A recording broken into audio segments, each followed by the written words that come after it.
ইলিশ মাছ হচ্ছে মাছের রাজা, তাই যে কোনোভাবেই যে কোনো রান্না খাওয়া যায় ইলিশ মাছের। আজকে আমি একেবারেই ছোটোবেলার কথা স্মৃতিচারণ করে পলিথিনে সিদ্ধ দিয়েছিলাম, তো সেটাই একটুখানি শেয়ার করেছি।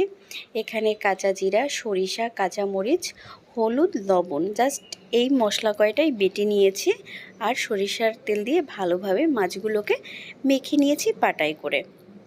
তারপরে নিতে হবে একটা পলিথিনের মধ্যে মাছগুলোকে ভরে সামান্য একটু জল আরও একটু সরিষার তেল দিয়ে ভালো করে একটা গিট্টু মেরে একটা হাঁড়িতে চাপিয়ে দিয়েছি। 20 মিনিটের মতো ঢাকা চাপা দিয়ে রান্না করে নিলেই একদম রেডি হয়ে যাবে ইলিশ সিদ্ধ। তো এত সুন্দর কালারটা হয়েছে, আর গন্ধে পুরো আমার ঘরটা ইলিশ ইলিশ হয়ে গেছে। তো বন্ধুরা, হাতে সময় থাকলে এভাবে একবার ট্রাই করে দেখো, খেতে কিন্তু দারুণ লাগবে। আর সবাই আমার পাশে থেকো।